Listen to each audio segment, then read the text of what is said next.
Here's how to change your phone number on Facebook. Now open up the Facebook app if you're on an iPhone or Android, or go to facebook.com if you're on a computer. Now we need to get to your settings, so tap on menu at the bottom right and the gear icon at the top right.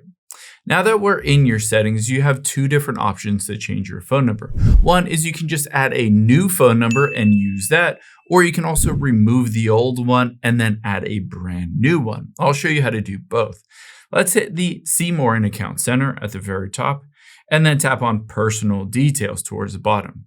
Now you'll be able to see your contact information, your email, and your phone number. Just tap on that.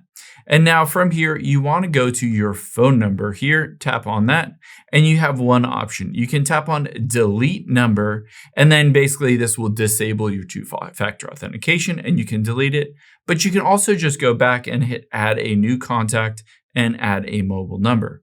By going through this process, essentially you can enter in a new phone number and have both phone numbers. And then after you've gone through and verified that phone number with Facebook, and you can also choose Instagram if you wanted to as well.